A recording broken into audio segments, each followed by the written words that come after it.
Hi crafters, it's Karen.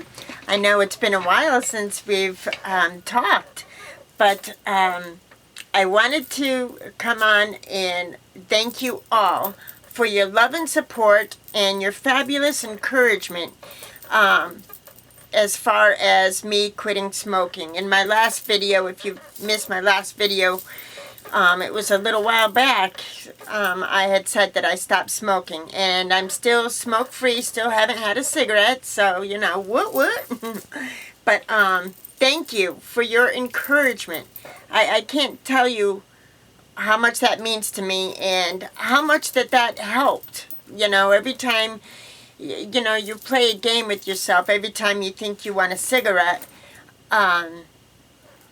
you know, you either have to talk yourself out of it, or for me, I think about, okay, I'll have a cigarette, but then in 10 minutes, how am I going to feel and what's going to go through my mind? And my answer would always be, after I finish that cigarette, I'll feel like crap, and then I'm going to feel so bad because so many people are rooting for me and, you know, want to see me succeed. So I don't want to disappoint them or myself, and I don't want to live with that kind of guilt. So you know what I mean? So yeah, it's really helped me to stay strong and motivated and disciplined, I guess. So also, a lot of you had mentioned that you were curious to know the steps that I took for myself when I stopped smoking. So I'll take you through my own little process, and this is just what worked for me this time, because I have quit before and I did it differently. I used this smoking aid, you know, the electric cigarette and this whole thing. But obviously I started smoking again, so I did it differently this time. So I'm going to tell you, this is what I did. I knew that I was going to be quitting smoking. Weeks before I stopped smoking, I knew that I had to change my smoking habits. I took a good look at how much I was smoking and my smoking habits, like when I was smoking, and, you know, what time of day was I really depending on that cigarette, and you know what I mean? Really take a look at my smoking routine, so to speak. So, because that's what I had to change. I knew that I had to make it inconvenient for myself to smoke. So that's what I did. In the beginning, you know, I used to keep, I always kept my cigarettes like right there on my end table near my couch, or on my microwave, you know, so that they were right there, ready for me to just grab a cigarette, right? So, and in that way, I was just grabbing a cigarette without even stopping to think of when was the last time I put a cigarette out, you know? So, and that's how I started smoking too much.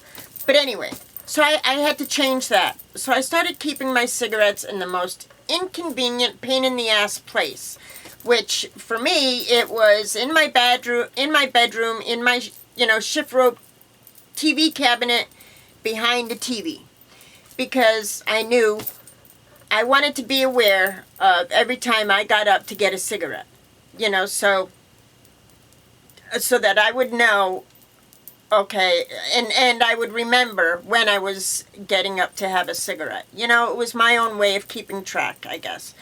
So I started doing that. Then I started changing where I was smoking. Like in the morning, if I was used to having my morning cigarette and coffee, you know, let's say in the living room, then I took it out to the deck. If I was used to having my morning coffee and cigarette on the deck, then I would take it out to the front yard, the front of the house. I just changed my routine in that way. If I was used to smoking, wherever I was used to smoking, like if I was used to smoking on the back deck, then I started smoking in the front of the house,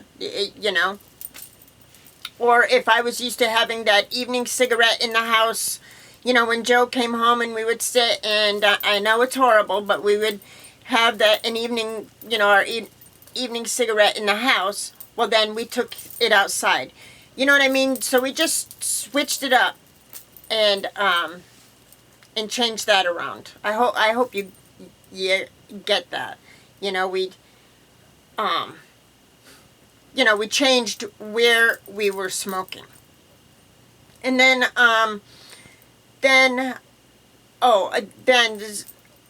I knew that, whenever I had a cup of coffee, I always had a cigarette. And I love coffee. I drink coffee all day. I don't work, so I'm home. So there's always coffee brewing, And so I always have a cigarette with my coffee. They just go together, right? So I knew I was going to quit smoking, but I wasn't going to stop drinking coffee. So I had to separate the two. So I stopped having a cigarette, and this was really hard. I stopped having a cigarette with my coffee. For example, like in the morning, I would get up and I would have my coffee and my cigarette, right? Well, I started separating them. I had my coffee, which I normally would have my coffee on the couch while I strolled for my email. Well, I started having my morning coffee sitting at the kitchen table. And then when I was done with my first cup of coffee, I would go out to the deck and have my cigarette. I started separating them. And the same thing in the afternoon. I just started separating them so that I wasn't having coffee and cigarette together. Because I knew that I knew that I wasn't going to stop drinking coffee. That's just crazy talk. So what this did was not only did it break up my routine, it also made my cigarette less enjoyable. Of course, it made my cup of coffee less enjoyable, but in time, I knew I would get used to that. But it made having my cigarette less enjoyable, and which was okay because I knew in time I wasn't going to be smoking a cigarette anyway. So, these are just the little head games that I started playing, doing with myself, the process that I took for me, what worked for me, to stop smoking. Also, one of the things that I did was, whenever I felt like I wanted a cigarette, like, I would look at the clock, like say it was 8 o'clock, and I'd think, okay, I'm going to get up and go have a cigarette. I'd look at the clock, and I'd say, okay, in 10 minutes. And I'd give myself 10 more minutes. It's just a stupid little head game that I played with myself, but it worked. It worked in that it helped me to cut back how many cigarettes I was smoking and to change my smoking routine. And eventually, it became such a pain in the butt so that when I was ready to stop smoking, in some instances, it wasn't as big a transition. I hope I'm explaining that right. For me, that's what worked. We all have to do what works for us. And also, none of this will ever work if you're not ready to quit. If you're not ready to be committed, if you're not ready to say, I don't want to smoke anymore, none of this will work. So you have to come, you have to come to that point where you're ready to give yourself a fair shot. And also, I'm not being too hard on myself. Right now, I keep a pack of cigarettes in my dresser drawer. And And that is so that if I start to feel that panic, where like the last time I quit smoking, I would feel that panic, like, oh my God, I don't have any cigarettes, as if that was the reason I wasn't smoking, because I didn't have any. So what would happen is I eventually would cave and go buy a pack of cigarettes, which was stupid, but anyway, that's me. So right now I have a pack of cigarettes sitting in my dresser drawer. So I know the reason why I'm not smoking isn't because I don't have them. They're here. If I feel like I'm really weak and whatever, I guess in my head I feel the security knowing they're there if I want one. I'm a grown woman. I can have one if I want. So that has kind of taken the pressure off of me. Also, I come to realize that, all right, so if I do cave today, tomorrow's a new day, blah, blah, blah, But I haven't caved. I haven't had a cigarette. But that's my way of, not putting too much pressure on myself, I guess. It's all just head games. And, and also, this time around, I didn't want to use a nicotine substitute. Like the electric cigarette. I did that the last time, and it really, really helped. It really helped. But I started smoking again, and drawing on a vapor cigarette, or one of those vaporized e-cigarettes or something like that, is great and everything. But for me personally, that's just a hop, skip, and a jump to smoking a real cigarette. I mean, that's too much of a similar thing. So also, I didn't want to be addicted to the nicotine anymore. I don't want to be, I will always be addicted to the nicotine. I don't want to be dependent on the nicotine anymore. That's why I stopped smoking. I don't want to have an addiction dictating my day. So that's why for me, I'm not doing the gum, I'm not doing a patch, and I'm not doing a vapor cigarette. Which I was going to do a vapor cigarette, but then I decided not to. If I do a vapor cigarette, it's just too easy for me to go ahead and, if I'm going to smoke that, it's too easy for me to smoke something else, Anyway, for me, that's how I stopped smoking.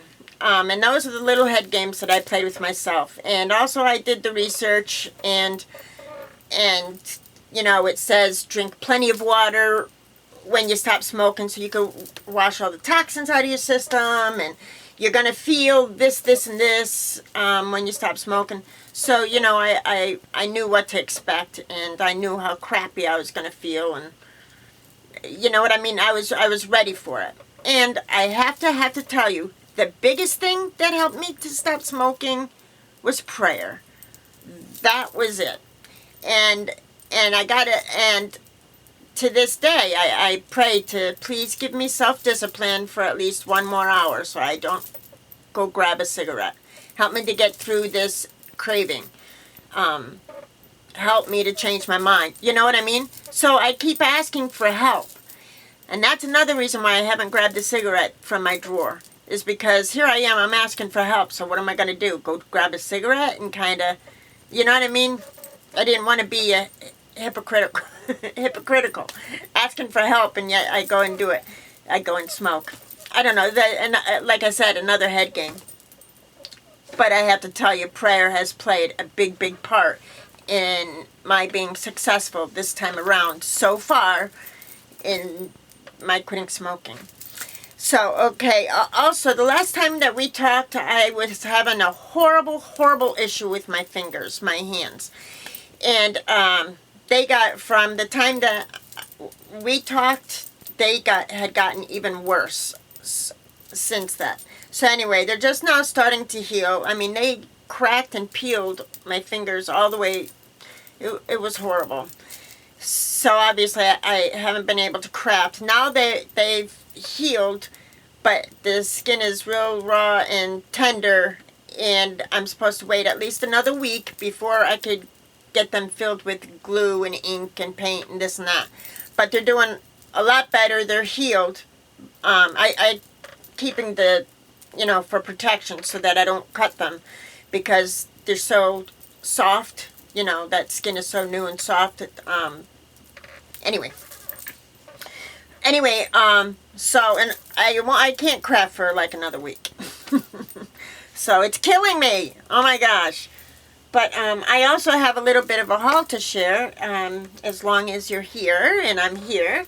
So, one of the times when Joann's had the discounted shipping, I ordered some stencils, and I ordered another texture stamp from Kaiser Craft. This one is called Artie, and it's really cool. And I haven't been able to use any of these new items. Isn't that cool? Really sweet. So I can't wait to use that. And I picked up some more templates from the Crafters Workshop. These were on sale at Joann.com. Plus the shipping was like $1 or $1.99. So I picked these up. Really cool. And I picked up this one. I'm very anxious to play with this one. It's called Mini Coral. Look at that. That's going to be so great with the mermaid, Sally something, the mermaid Prima doll. Yeah. This one's really cute. The mini cityscape. Awesome. So I can't wait to work with that. And then this one is just from Hobby Lobby. It's a Prima one, but it's a doily. That's really cool. So I picked that up. I also picked up a couple of glitters at, I think, Joann when I was there. I picked up, I can't see the color. I can't. It's this color. I can't make out the color, but it's really pretty, right? And then this one is peacock feathers. So it's like the turquoise and orange. I think this is spiced marmalade. That's what it is. So I got these two together. And I picked up this stamp the other day at Hobby Lobby. It's a date stamp. Check it out. It's really cool. Because the Stampendous, or Stampabilities stamps are 50% off. But you know what? This one isn't a Stampability stamp. So I just realized I paid full price for this stamp. Doggone it. Anyway, it's cool. Then I picked up a little at Joann's at one point or another. I picked up some of these feathers. It was $1.99 for this pack of feathers, and I think they're going to be really sweet in a cluster, flower clusters. Really cool. Also, they have some spellbinders on clearance, and this is marked $9.97, but it rang up $4.97. So I picked up this one. It's Spiral Blossom 2. So I'm curious to try that. And then I had gotten let me share these. At Joann's, they sell by American Arts the single sheets of burlap, like a burlap, and so they had this pink burlap. But the really cool thing about this is the back. It's paper on the back. I can't take it out right now, but I did take it out. And the back, this isn't a straight sheet of burlap. There's paper on the back of it. So I think that's cool. Excuse me. Same thing with the canvas. It has a paper backing. So I think that'll make it really easier to use if you're working it with a tag or covering a box or something. I just thought that was cool. Oh, also the other day, I picked this up from Hobby Lobby. It was on clearance for $23.99, which is 40% off. But it's the mason jar one. Really super cute, right? So my plan is to use this to wrap trims and stuff around for my girlies that I'm going to be seeing this weekend at the expo in Orlando. I can't wait. Oh my God, I can't wait to give Lydia and Marcy a squeeze and the other ladies that are going to be there, and I'm just so excited. Yeah, so that's it. That's my update, and thank you all again for your love and support and your encouragement in my endeavor to remain smoke-free. So far, so good. Knock on wood. So, thank you all for watching, and I'll talk to you soon. Hopefully, I'll talk to you soon. Bye-bye.